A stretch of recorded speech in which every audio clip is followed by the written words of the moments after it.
Hi everyone, welcome to the 6th episode of the Data Protectors podcast. For those who did not tune in to the first 5 episodes, the goal of this podcast series is to offer guidance to small and medium-sized enterprises and organizations on how to comply with the Data Protection Act 2019. For the first 5 episodes, we have been looking at the current issues touching on data protection such as data protection principles, the cost of compliance, cross-border data transfers, and how to engage the data protection authorities. Today, we take a crystal ball and try to predict the future of data protection and data security in Kenya and the globe as a whole.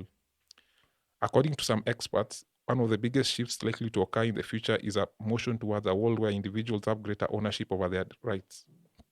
Data ownership will move to a model where individuals will use a fully encrypted, unique digital identity that can be ported from place to place.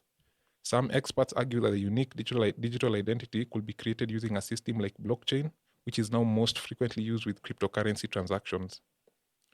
Some also wonder whether the future will see an overemphasis on privacy and what that will mean for big tech platforms like Facebook and WhatsApp, who depend on data-based advertisements to remain profitable. This is particularly interesting because of the fact that these platforms largely offer their services for free, which gives users from all walks of life access to markets, opportunities, and a wealth of relationships at the press of a button. It's a case of wait and see if the companies will be forced to change their business model and ask users to pay for use of their platforms in the wake of increased privacy consciousness. Other experts contend that the future will see an exponential increase in the number of regulations supporting the individual's right to privacy.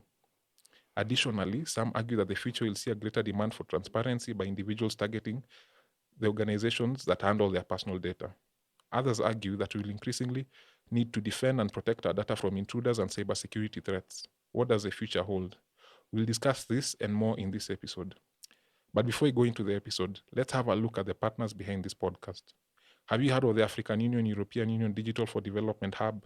In a nutshell, it is a project that aims to increase cooperation in the digital field between Africa and Europe, and it is implemented by 8 partner organizations including GIZ, the German Development Agency, and Kicternet. Did you know that our Data Protection Act in Kenya was inspired by the European one, which is called the GDPR? Therefore, data protection is an exciting and promising field for Africa and Europe to collaborate on, which is how this podcast came to life. We'll share more information about the AU-EU D4D Hub project and the partners as we go along, but let's start hearing from our guests. For this episode, I am excited to introduce our guest moderator, Ochieng, and our 2 speakers, Tarun Samtani and Francis Monyango. They'll serve as our guides in this episode. Welcome to the show, everyone. My name is Ochieng Ogango. I'm an advocate with the High Court of Kenya, currently managing partner at Ochieng Ogango and Associates Advocates. I also double up as a data protection and privacy professionals. To guide us through this discussion, we have our speakers, Mrs. Tarun and Francis. Kindly please introduce yourselves, starting with Mr. Tarun. Hi, everyone. My name is Tarun Samtani. I'm based in Singapore, work for international SOS organization. We're pretty much a medical and security assistance business company as such that is spread across 90 plus jurisdictions. My remit and role, of course, completely expands around the data privacy and protection side of the things. And I've been in this in the privacy arena for about at least a decade now. Just prior to GDPR went live as well. So I started my career in data privacy in 2013. And prior to that, I used to be doing more of a technical role as such. For the last 10 years, I've been doing more of the legal side of the data privacy aspects. So looking forward to this conversation, and thank you so much for inviting me to be here. I will go straight to Mr. Francis. Thank you very much. My name is Francis Monyango. I wear many hats. I am a partner at the law firm of SM&M Advocates LLP here in Nairobi. I'm a privacy and data protection practitioner with over 7 years experience. Well, so working on privacy and data protection way before the Kenyan Act was enacted, even before the GDPR came into force.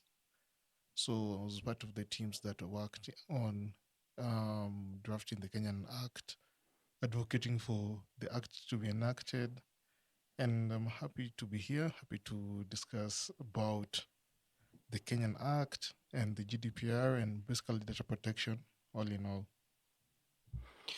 Okay, thank you. Wonderful introductions. Straight to you, Mr. Tarun. Let's start with you. Kindly paint a picture for us when we think about the future of privacy. Some experts talk about issues like decentralized identity, where users have full control of their data. Some also argue that in future, data may be held in a centralized repositories that transcend boundaries.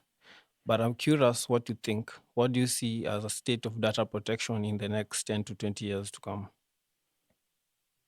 Thank you so much, Chang. I guess it's given we're talking about within 10 to 20 years, it's a very forward thinking to this kind of a topic as such. So it's a very difficult question in that aspect. But I guess if I just talk about a little bit about the past 5 years, or even about 3 years or so, you've seen the data privacy landscape, evolving at a very fast pace. A lot of the countries, across the globe, are changing regulations and legislations around data privacy aspect.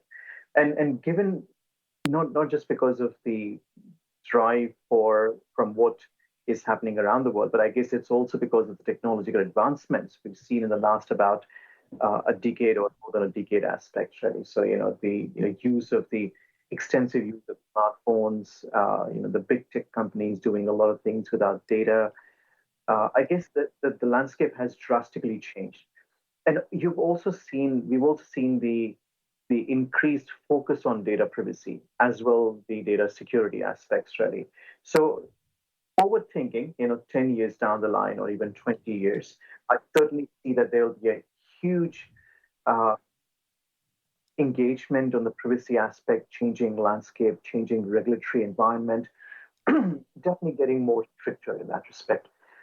So I guess that's definitely one of the areas we would need to keep an eye on. It's a very changing, evolving landscape, I would say.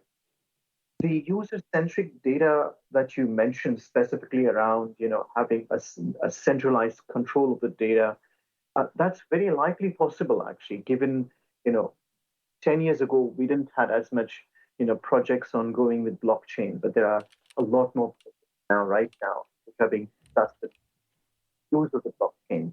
And certainly with the use of blockchain, as you can see that identities are being, a lot more centralized. And I see that this could be one of the scenarios where there might be a shift from this existing decentralized identity and control of the data to more centralized aspect.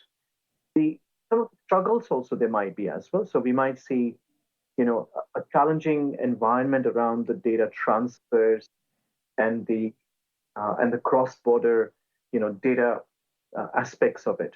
So we've seen in the last many of these new legislations that have come in play have do some sort of requirements on keeping data within the borders. An example being, I'm thinking about Africa at this moment, but for a moment, if I think about the Middle East, it's Saudi Arabia being one of the major laws that requiring people to keep data of their citizens within the borders of the country.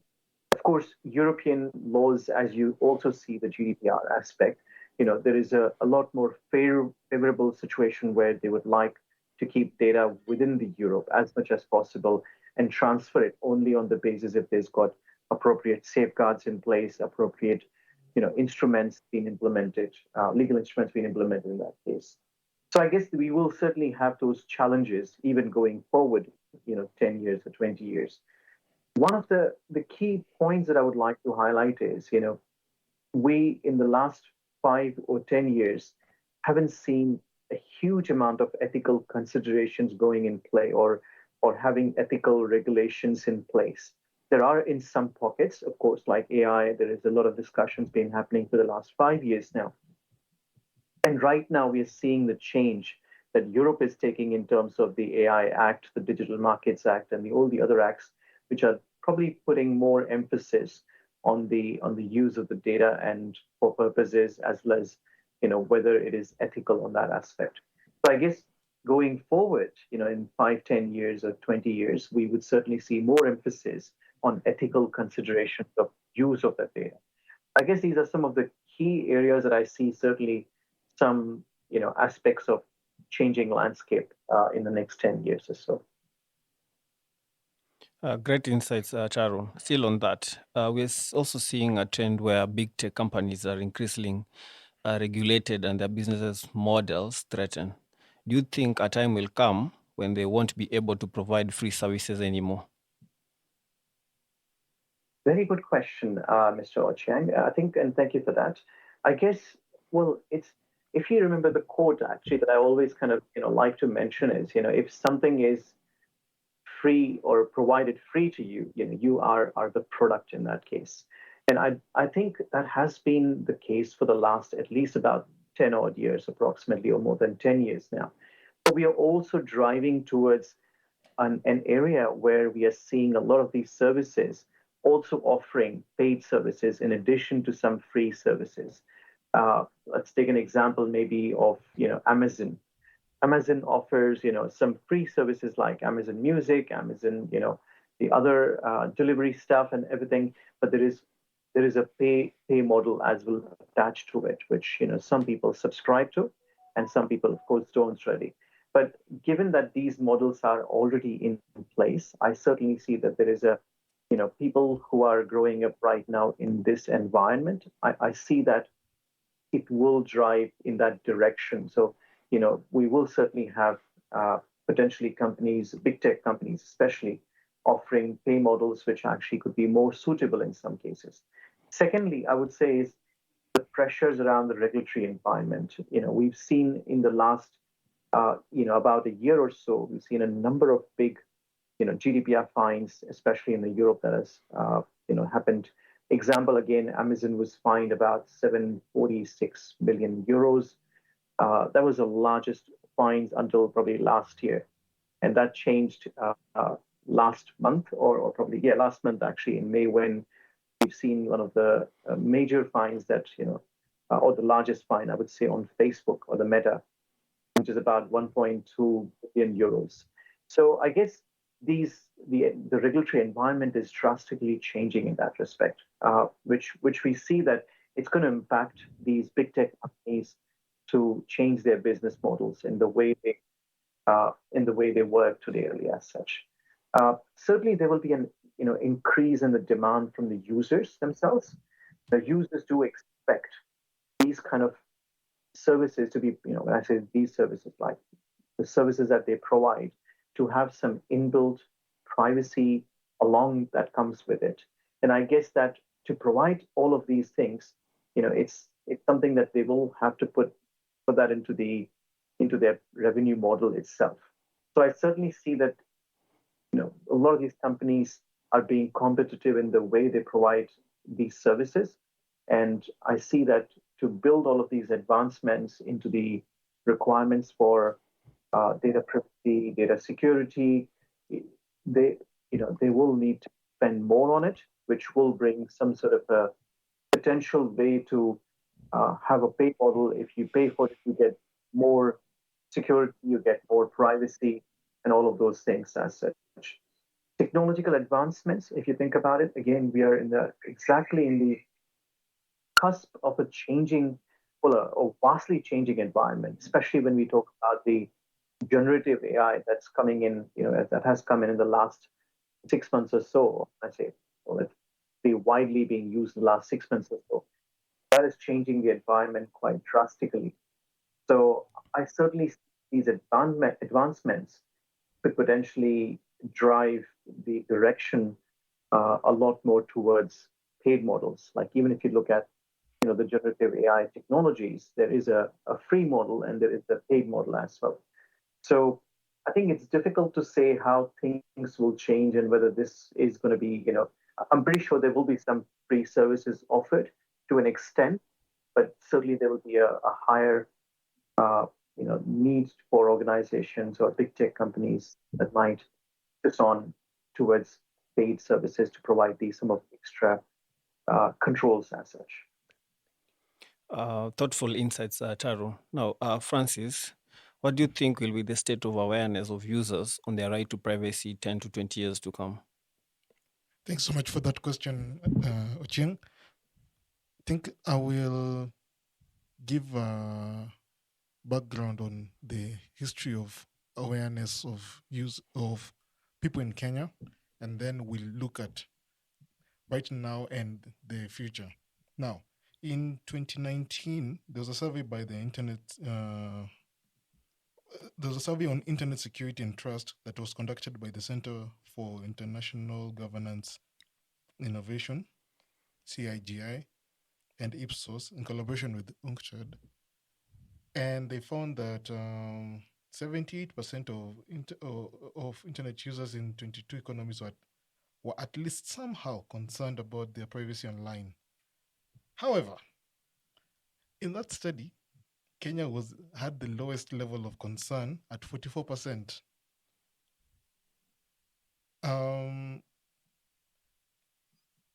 Fast forward after the enactment of the Kenya Data Protection Act in 2019 November, in 2021, Amnesty International Kenya conducted some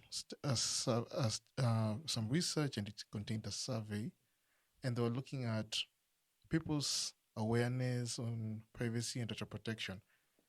And they found that 54% of Kenyans were concerned about the right to privacy and were aware of the Data Protection Act. So if you look between those 2019 and 2021, you could see that there's an increase of 10%. Right now, if we're to look at our Data Protection Authority, the Office of the Data Protection Commissioner, we can see that they're very busy. And they're very busy because they're getting complaints from people. And they're getting complaints from people because people are aware that they have a right to privacy and that there's a Data Protection Act and it is being infringed by the actions of various entities that are operating in Kenya and outside Kenya. So, in 10 to 20 years, where will their state of awareness be? Remember that in 10 to 20 years, these generations, Gen X, Generation Alpha, will be adults. These are kids these are generations which have been brought up on the internet. So these online harms are real to them.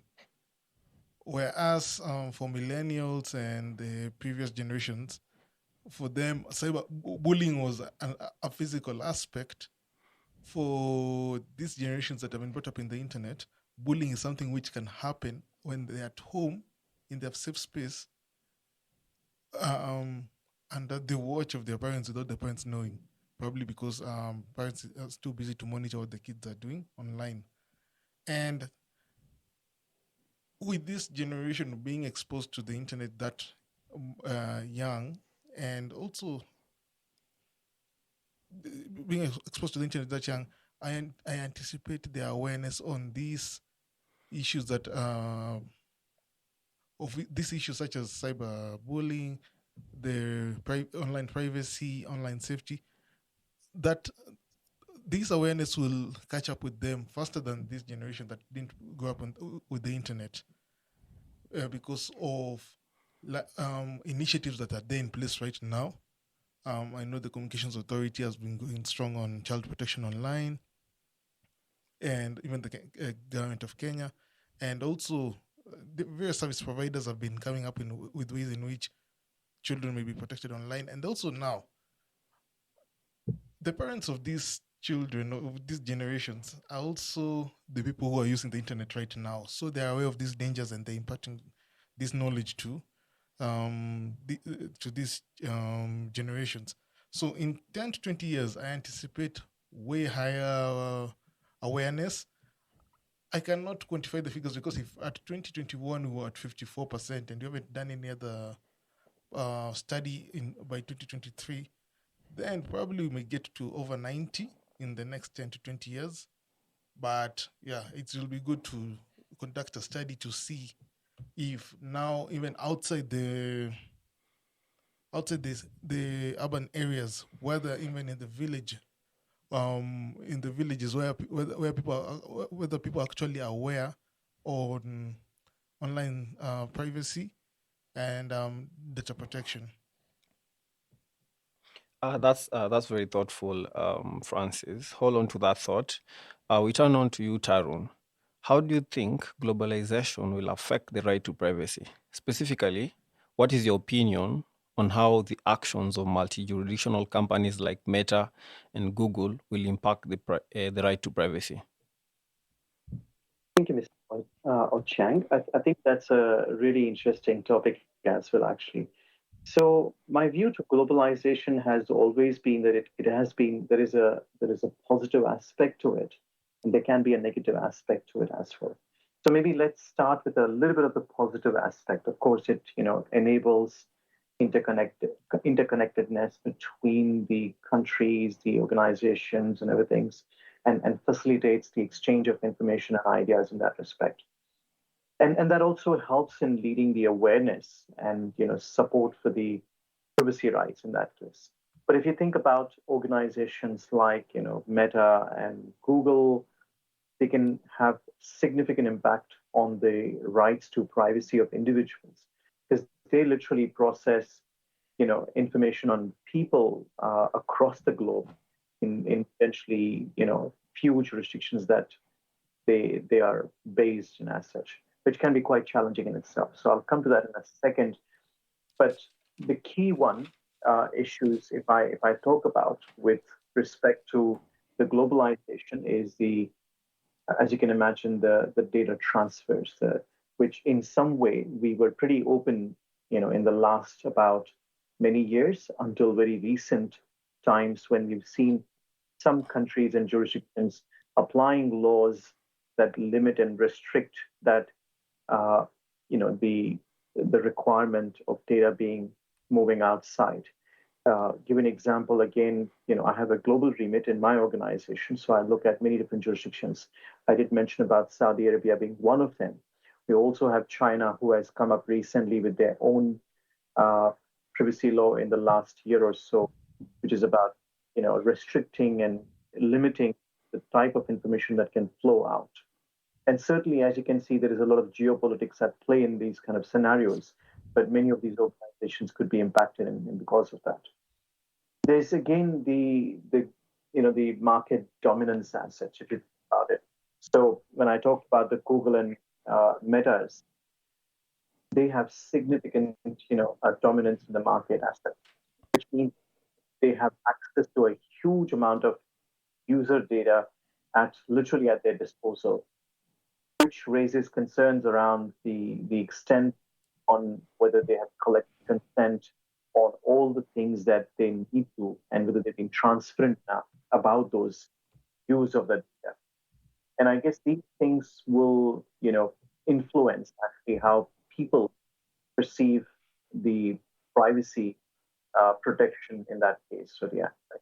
The lastly, when I mention is more about the new technologies that have come in play as such, which is such as in artificial intelligence, the new technologies for the data analytical purposes, and the way advertisements and the advertising bidding that happens within places, targeted advice advertising. These things actually raise a huge amount of concerns with privacy aspect.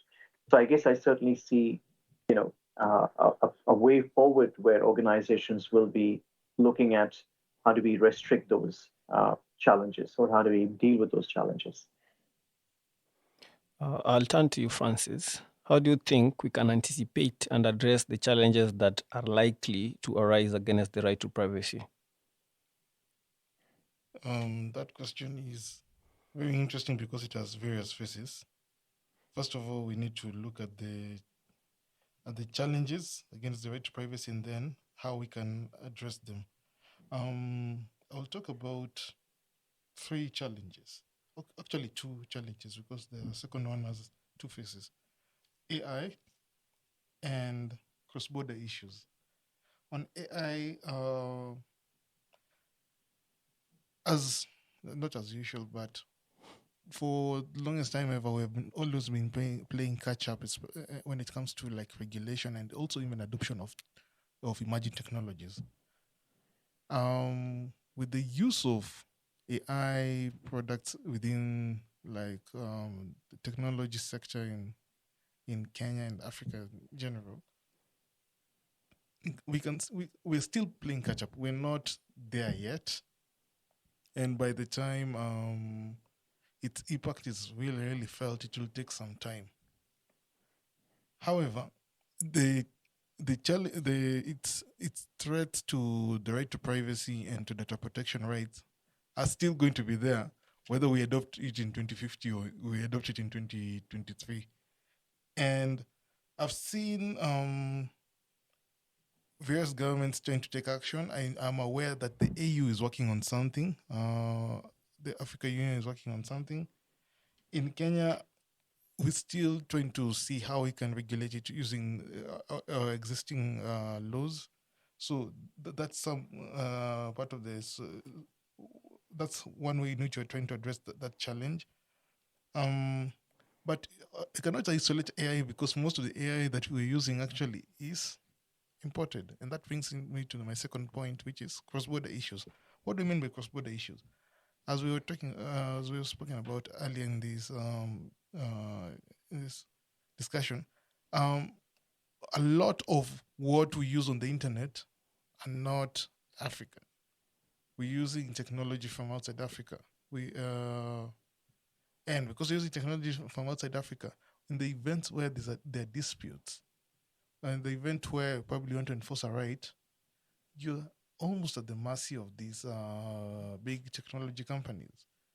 A good example, if you look at the transparency reports, which from my research, I discovered that they stopped producing in 2020. You'll discover that they very many African states like issue requests for information for, let's say, but the responses are usually varied. So in terms of these big technology companies taking action, there's that aspect of there's a disconnect, probably because of conflict of laws, whatever people may be seeking information for from, let's say, in Kenya, it's probably not a law in the other jurisdiction where this company is domiciled. So we can see that aspect of cross-border aspects, and it's also arising right now with the FCFTA, Africa Free Trade Continental Area, FTA agreement, which now over 45 countries in Africa have already signed, and they are now working on the protocol, which will have digital economy, digital trade protocol, which will have cross-border aspects. And if you want to know how much chaos this may come in, if you look at the 33 data protection laws within the continent, most of them have data localization aspects. And in these data localization aspects, each country wants to store the data of their subjects or their citizens within their borders, which may be considered okay. But now, for, let's say, when you're trying to enforce a right, you're probably asking for information. And let's say you're dealing with a company that is domiciled in another country. So will you write to the data protection authority of that other country? Do you have what lawyers call locus? Do you have locus before that authority? So those are some of the issues that I foresee, because now with the internet, we can do anything everywhere. If you have a friend in Ghana and you want to surprise them for birthday, you can look for a Ghanaian website, order things for them, and it will be delivered to them. So in the event that order is not fulfilled, how do you complain? You're not there physically. So those are some of the issues that I foresee happening. Those are some of the challenges. And also your data is being probably maybe misused. Or if it's sold by that entity because they figure out you're not within the jurisdiction, what's your recourse? So those are some of the challenges, and we hope that the ongoing negotiations that are there with the FCFTA Secretariat on how to deal with cross-border will address some of these issues, especially on how to deal with these conflicts. And then also, if it's happening intra-Africa, also look at it in terms of outside Africa. You're dealing with an entity that is based in Europe. So how do you enforce these rights? I foresee such conflicts in the future. Probably they're happening right now, but people haven't been voicing it. But those are some of the challenges we're going to have in terms of enforcing our rights to privacy, data protection rights in a cross-border world. In a world where we are interacting and doing business in a cross-border setting. Yeah. That is quite insightful, Francis. Now let's turn to Tarun. On the same bar, how do you think we can anticipate and address the challenges that are likely to arise against the right to privacy? Thank you so much. I think I'll probably be very brief on this one, but I'll probably mention only the two key points here. One of the first points is about the frameworks, the regulatory frameworks, and the legal the laws that are actually in place and that are upcoming. If you notice, all of the new laws that are coming in play, the AI Act, the Digital Markets Act, and across the regions as well, the new privacy laws that are being implemented, that is part of, I mean, that's still 5 years behind to what the technological and innovation is happening as such. So we're still not there where we need to be right now. There is a mismatch between where the laws are today and where the technology is today as such. So I guess that gap and pace is making it quite difficult to ensure that these rights of privacy are being respected in every manner. Because a lot of people today, in fact, are using these technologies without any legal instruments or regulatory frameworks in place. And that itself is a huge challenge in itself. So I guess that's something the governments will need to look at, ensuring to keep pace with those technology and the global trends. The second point is purely around, again, it's about innovation and building privacy by design. So as I mentioned, the new technologies are using people's data in a very innovative way as such. Uh, as organizations, we need to think about whether we are building the right privacy, by design within the products and services that we are packaging today as such or building today.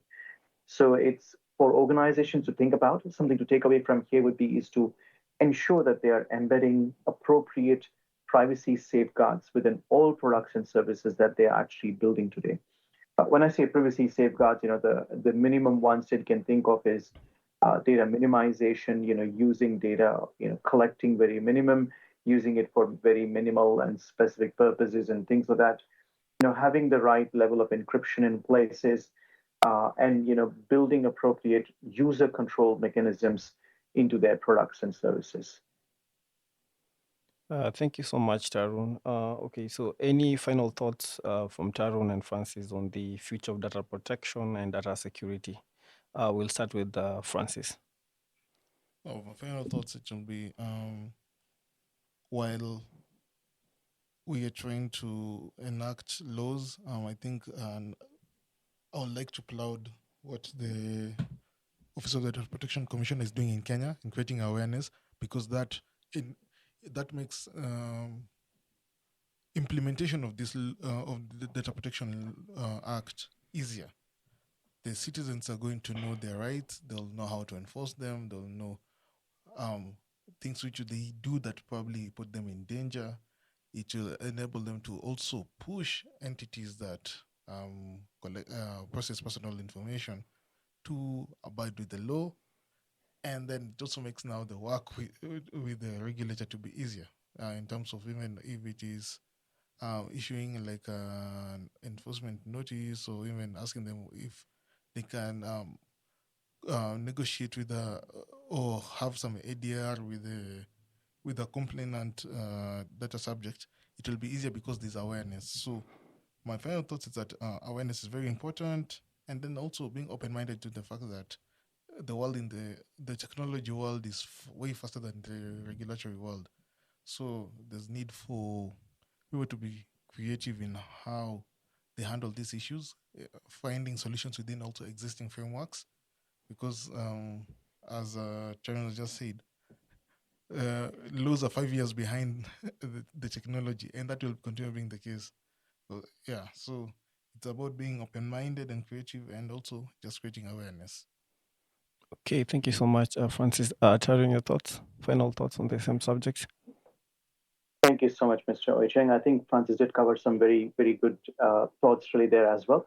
But I'll probably add on to some very specific ones for organizations to think about, as a takeaway from this session would be is mainly to look at, about their own organization, the products and services, the audience that they have, or the users and the customers that they have, is just starting to do the basics, just continuing to ensure that they have the good basics grounding in place, which is about understanding their data itself, what data they're collecting, why they're collecting, do they have enough transparency about those aspects to the audience whose the data subjects whose data is being collected and processed within the business, ensuring that they have the right kind of the people involved, the teams involved, and the training, as sort of Mr. Francis mentioned about building that awareness around the organization. That's absolutely a critical aspect of it. Doing making sure that these aspects, like the basic minimum, as I said, following the key principles of data protection, I would say that would be the minimum, and that would be the most expected things to do and take away from here would be is just doing those grounding basics. Lastly, I would probably mention is about data retention. A lot of these organizations do collect a lot of data, but they keep it forever. And I guess that's in some cases it's because they haven't defined a retention policy, or they haven't made it as much aware to their staff that the staff really do not know what to do and when to do these things. So I guess having those basic ground rules in place is the most important things to take away from this session as well. Yeah, okay. Thank you, Ochieng, for the good moderation. Thank you, Francis and Tarun, for sharing your insights. So we've come to the end of our show, and we thank you for listening. To stay updated on the data protection laws and concerns in Kenya, be sure to follow AU D4D Hub and Kictanet through the coming weeks. The Data Protection Podcast is produced in collaboration between JZ Kenya and Kictanet as part of the AU D4D Hub project. Follow the AU D4D Hub on social media. You can also find us on Twitter at D4D_Hubs_AU. You can also contact us there for questions or comments. And if you're listening to us on any of our podcast platforms, you can leave a voice message or comment.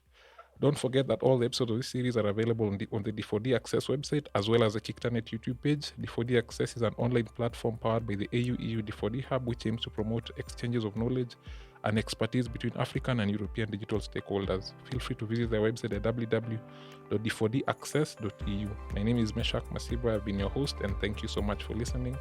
See you next time.